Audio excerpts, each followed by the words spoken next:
right. So for those watching, especially if you're in the Atlanta market, this will be very interesting for you. So Benjamin, you went from zero cars to eight cars in what amount of time? I think it's a little over 2 months, if not just right on the 2 month mark from zero to 8 cars. And I mean, that just goes to speak of the confidence you guys helped instill in me to be able to get this done.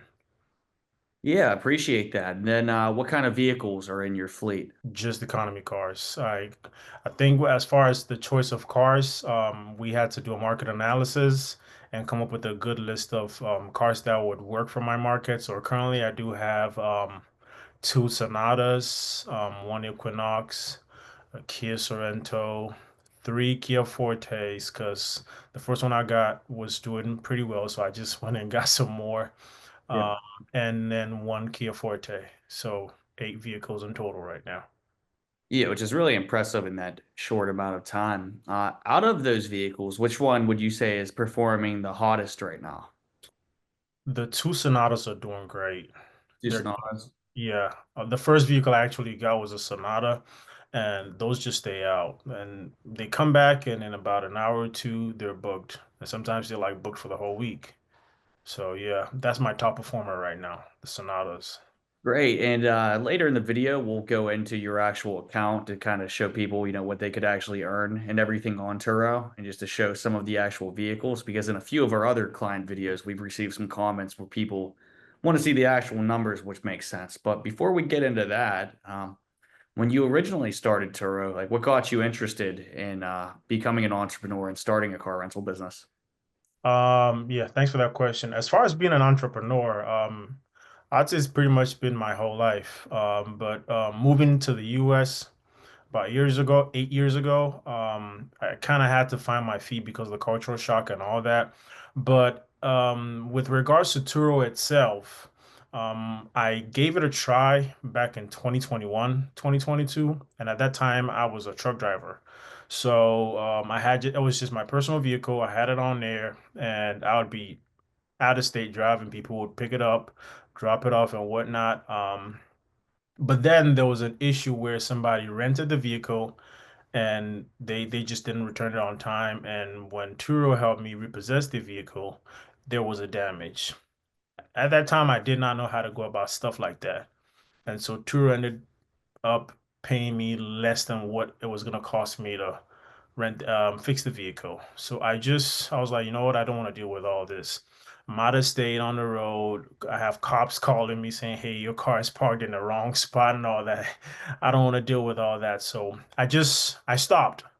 And then as far as getting out of trucking, because my lifestyle situation had changed, and so I needed to be home more. So I thought about Turo, but I didn't have anybody to guide me, and so I started watching YouTube videos, and that's when I came across you guys' channel. I watched, I'd say a pretty good amount of videos from you guys, you and Peter. Yep. Watched a bunch of your videos, and then I just went ahead and filled out that application form. Peter got on a call with me. He was like, "Yeah, man, you're a great fit. We can just go ahead and get you started." And fast forward, we're here now with A cars, and I have already crossed $10,000 mark as far as revenue is concerned, and That's awesome. it's Yeah. in 3 months. Yeah, it's amazing to hit that mark already. And then you said so you relocated to the United States about 5 years ago. Where did you relocate from? 8 years actually. I Right. moved here from Ghana, West Africa. Okay. And what obstacles would you say you encountered from, coming from a different country into the United States opening up a business? Because we actually do have a lot of immigrants or first generation Americans that we work with in the program. Right. Because obviously some of the hardest working people I know, are immigrants that are running these businesses, and they have a grind that sometimes you don't find in people born in America sometimes. Not that you don't, I mean, sometimes you do have some hustlers, but I've just really noticed the immigrant clients have really been stepping it up here. I think as far as my experience is concerned, it's the availability of opportunity. here in the US.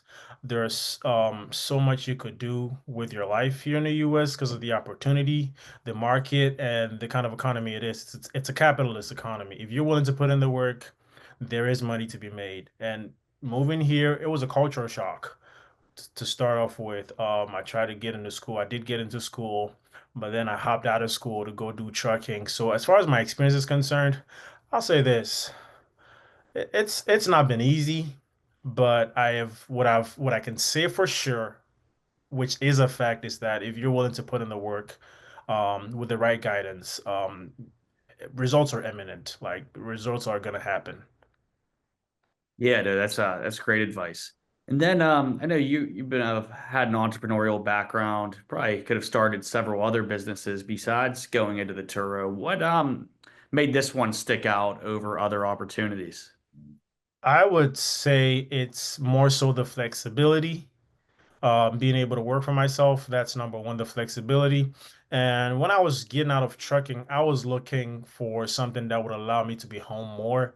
And as we speak, I am running this business from my house. So it's a work from home kind of situation. So that's what drew me more towards Turo. The other thing is I grew up around cars. My dad has been selling cars for 40 plus years. And so I was like, you know what? This is a car business. I I am good at finding cars, negotiating good deals. Might as well just jump into this. The real guidance I really needed from you guys was how to go about running the business and having a better strategy and business model to run a successful business on True. Because I had tried it before and it didn't work. So this time around, if I'm about to throw a good amount of money into it, might as Mhm. well find a mentor that has done this for a while, and knows what they're doing. And that's when you guys came in the picture. Sure. Yeah, and it's been great working with you too because you do everything that we want and you're fast. So it's like I love working with people when they're committed, they're fast and they actually do the things because then we can, get results like you have where you're already doing $10,000 in revenue in 2 months of coming back to Turo, which is pretty insane. And you're gonna be on pace from your account. You'll start probably doing around $10,000 a month here, pretty consistently, I would think.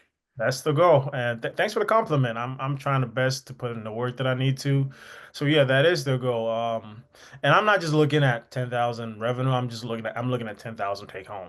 So Yeah. yeah, 100%, which yep, you're on a clear path to do that. And for anybody watching at home, if you're interested in getting results like Benjamin or starting a car rental business or scaling it, we do take on select clients. You can go to carrentalcoach.com, fill out our quick 60-second survey, and then see if you qualify to work with us one-on-one so we can help you with your business as well. But so Benjamin, back to your rental business. So I don't want to talk about only the good stuff, right? Because that gives people kind of a false idea of Turo or just any business. Every business has challenges, and what makes us different, we like to talk about those challenges and then also kind of solutions to them. So since you started, I know you've had a few headaches, nothing too insane, but what would you say was the craziest thing that's happened since you started renting cars?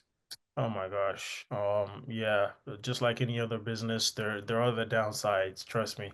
And the biggest so far, I would say, they're not that crazy. I mean, it's just a few damages here and there. Um, just right off the bat when we started, we had two cars listed, and one of the cars just went out. It was supposed to be out for 2 days. Guy ended up keeping it for 5 days. That was just like, I don't know if anybody would have went ahead and continued the way I did, but I was like, you know what? It's a hiccup. And Mm, coming from you guys, you're like, oh, renters do it all the time. I'm like, okay, cool. If that's a normal thing that you deal with the business on a day-to-day basis, then sure, we get over it and just keep moving. So it's just people keeping cars, bringing them back dirty, few damages here and there, leaving bad reviews. I remember one guy left a very nasty review on my account just when I had started. And if it wasn't for you guys showing me how to get it off, that would have messed up the account just from the start. Yeah, and that was it was a retaliatory review, right? Because he Yeah. was charged, yeah, which yeah happens very common. And thankfully, well, at least at the time of this video, you can get retaliatory reviews removed if you know the right process to use, which is usually just contacting support. But yeah, you're right. Like right there, that would have put your account in jeopardy without calling it and getting it removed. But Yeah. first vehicle you had stolen was the BMW, right? That was the Mercedes E300. Mercedes, yeah, yeah. Yeah, that guy just took off with a car and went all the way to Florida. Didn't show up until like 3 days after their trip was supposed to end. Brought it back, no gas in the tank, dirty, smoked in it. It was just all kinds of stuff. And it's quite funny because had I not been working with you guys, I would not know how to cash out with that situation. Because working with you guys, I've realized that if it's not like a bad purchase on a vehicle where you have mechanical problems, every situation that quote unquote is bad is an opportunity to make some more money off of Turo. Exactly. Yeah, people don't realize about the smoking fees, the cleaning fees, the improper return fees, self-recovery fees you can get, obviously the damage claims. You can, if you're able to get it fixed for less than what you're awarded through insurance, opportunity to also earn money there. But yeah, no, like I said, if you run the business properly, you have everything insured properly, and everything's documented correctly. The only way I see losing money is one, buying a vehicle wrong. So either you buy the wrong vehicle for your market, or you finance something with really unfavorable terms where it doesn't make sense. It's too high of a monthly payment, and the car doesn't make sense for the area. And then number two, like you mentioned, you buy a bad car because it has something mechanically wrong with it that you didn't notice, and then somebody rents it. It's not their fault that it happens, and then the car goes down. But Yep. yeah, And really, that that's actually happened to me, if you remember, with the first vehicle that I had purchased. I yeah, was just lucky that it still had warranty on it. And so the dealership actually fixed that mechanical issue for free on that 16 Sonata that I got. So yeah, very, very true. yeah. No, you thankfully that was still under warranty for you. Okay. And then since we talked about kind of the craziest stuff, what do you like about Turo the most from doing it right now, as far as the business model? Flexibility. Yeah. The flexibility, the ability to be able to like create your own schedule and also work from whatever location you run the business from. You pick where you want to run this business from, and the flexibility, the work from home situation, and the profit margins, to say the least. Yeah, great profit margins. If anybody's enrolling in this program and they're doing exactly what you're telling them, I believe they're going to maximize their profits. So yes, definitely the profits as well. Great point. And then a lot of it, yeah, the tax savings too with it versus other businesses because the depreciation of the cars definitely a lot there when it comes to pay Uncle Sam. So that's Yeah, it's I'm another yet to get there. I just started, yeah, so yeah, we'll get to that point. yeah. So, see, very tax advantageous, which is great. Okay. And then if you could, Benjamin, just share your screen. Just want to take a look at your calendar just to give people an idea of like the kind of bookings and stuff you can get. So let me give you permission. Yeah, guys, if you're watching this, you can see. So, I mean, the Kia Soul's booked. We're getting like 42 to $52 a day. Really, like I said, any of these vehicles, as you've probably seen, depending on how busy, usually it's like 40 on the lower end. Then for a lot of them, you can even get 60 on some days too. So really between Yep. like 40 to $60 is what you're looking at with some of these economy cars, which is a great return on investment. So you guys can Yep. see Benjamin has a pretty diversified fleet here. He has some SUVs, as far as the Equinoxes go, the Sorrentos. Kia Souls are very underestimated vehicles. People love them. Yeah. They run Yeah. really well. I was never a big fan, but what do you think of the Kia Souls overall? I've never been a fan of Kia Souls. And I think recently I was watching one of your videos from like 5 months ago, and you were like, your approach to this business shouldn't be that you're buying cars that you like. You're buying cars that make sense for the business and for your market. Never been a fan of Kia Souls. The first one I bought was the 2014 down here, and this car came in and made a whooping 900 bucks in the first month. And it's a 2014. And for how much I purchased it for, at that point in time, I'm looking at what? Being able to make my money back in probably a matter of 5 to 6 months.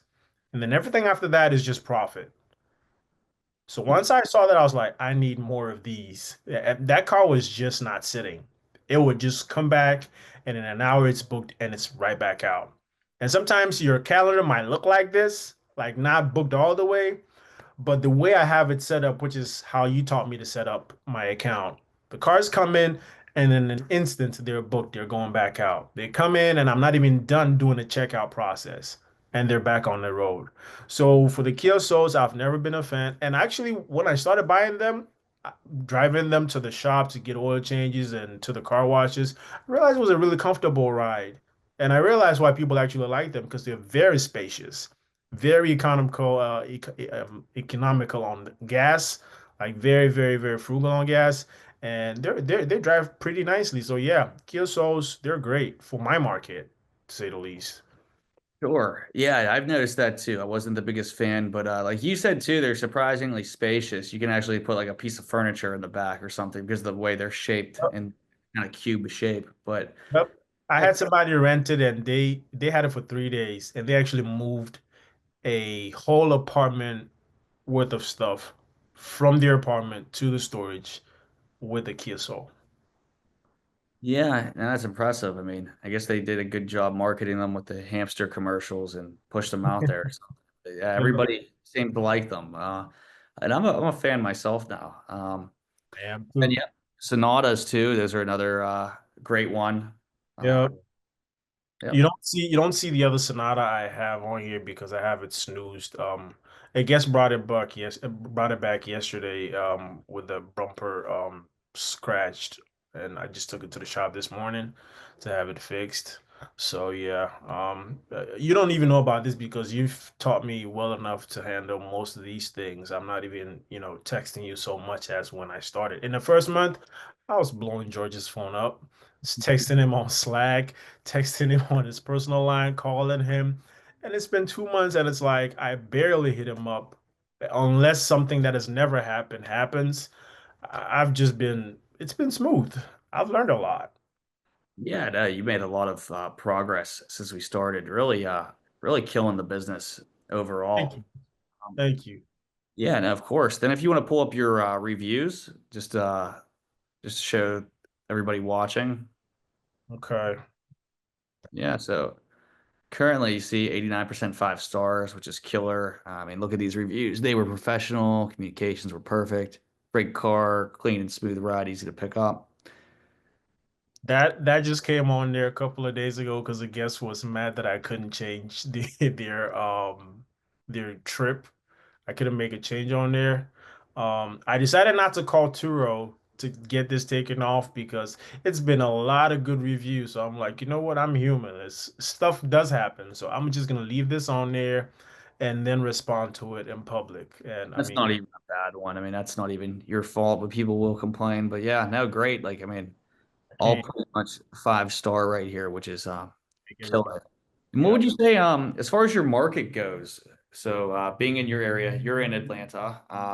How is your clientele? Like, are they travelers? Do you deal with a lot of locals? Like, what kind of mixture are you getting? I would say it's probably somewhere around 80% locals and about 20% travelers from out of state. The locals mostly are rented because it's either their cars are in a shop Mm. from an accident or they just don't have a car or it's like an event coming up. They have to like go out of state and their cars probably just can't drive that far. So they end up renting, going out of state and coming back. So I'd say 80-85% locals and the rest is just people coming from out of state. And what's like the average trip length, would you say, for a lot of the locals? How many days usually? It's usually between 2 to 5 days. Yeah. 2 to 5 days. The longest I've had a vehicle stay out was about, I think it was 12, 13 days. They had it for about 5 days and extended it for another week. No, they had it for 6 days and extended it for a week. So I'd say about 13, 14 days. Sure. And then as far as repeat customers, do you get the same people coming back to rent from you multiple times? At the start, yes, I had a few young ladies as repeat renters. I'm not sure what happened, whether they relocated or they changed their jobs, but the first two, three vehicles I had listed on there, they rented it a couple of times. And I think if we do scroll to the bottom, we might just end up, yep, that's a review from Okay. they came back. You see another review from her. So yeah, I had a couple of repeat customers from the start, but then as of now, it's just a lot of new faces coming in. Yeah, and you'll see too. I mean, you're still pretty new into Turo, just being in around, a little over 2 months. So as you do this for a year, you'll start building up a pretty large clientele of repeat guests, which you're already starting to. I mean, 55 reviews is really good. So, Yep. um, yeah, then if you just want to go to the business and show the earnings so far, which, Okay, drum roll. yeah, Boom. yeah, no, that's very impressive. In the past 3 months. Considering like May is now the first month where you've actually had all the vehicles listed. Yep. Did you have them all listed at the beginning of May, or were there some added during May? At the beginning of May, there were like 4 cars listed. At some point, I had to do some maintenance work on them. So I had only 3 cars on the road for about 3, 4 days. And then after the 3, 4 days period, it was just all seven. And that was like about 2, 3 weeks ago. So Okay. yeah, Yeah, so then really like June is going to be the first month with everything running at full capacity here. So that's going to be really exciting gearing up for the summer, which it's honestly good in every market. But I like to tell people, we don't really worry about the seasons too much because of the types of cars we buy. These are going to rent all year round. It's not like it's summertime and that's when we really do the biggest business. There are some cars that will rent for longer periods of time during the summer. Like, for example, in my market, we do have some Ford Explorers. And we notice from the Pittsburgh area, we have people take those to beach vacations with the family and stuff. So we'll get those booked a little bit more. But overall, it's pretty consistent, and you'll see the same thing. right, right. I'm looking forward to it.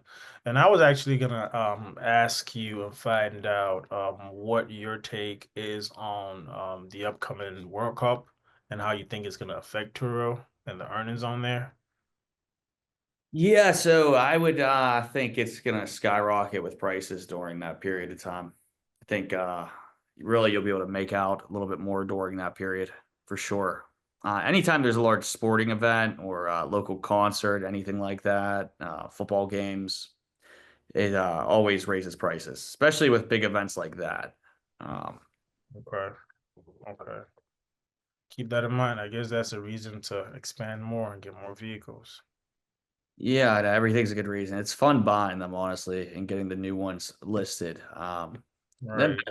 so if you had to give one piece of advice to somebody that wanted to start renting cars on Turo, just what's something you would give them now that you're a little bit experienced with it? Mm, I'd say find a mentor. That's the biggest cheat code to getting things done the right way and fast because it took you 5 years to learn everything you have learned. And in the space of what, 2 to 3 months, I'm learning almost, I don't know everything George knows for sure, but then I've learned enough to be able to build a business, expand, and keep it afloat. Yeah, yeah, great advice. Get them in. Yeah. And what would you say as far as the future of this? Where do you want to take this business at in the next, say, 3 years? Oh man. Right where you are right now. And I'm pretty sure you're not going to be in that same spot when I get there. So Mhm. 3 years, yeah. You have what, 50, 55 cars right now in your fleet? 50, yeah, 50 right now. Yeah. I mean, the goal is to get to about 20 cars by the end of 2025. And so if we're able to get to 20 by the end of 2025, then in 3 years, I don't know. It might be where you are, might be bigger. I don't know, but I'm doing this full time right now, and I'm giving it my all. No, I love to hear it. Want you to get it as big as possible. What we're gonna have to do too, we'll do another follow-up video to this, like 1 year from now. We'll see where your fleet's currently at and where you took it to. So I'm gonna Definitely, hold you accountable. We'll get on one year and then see where we were at. But I believe it with the progress you've made. I think you'll be able to hit over 20 cars by the end of the year, no problem. we don't have to wait a year. We could just do it in December.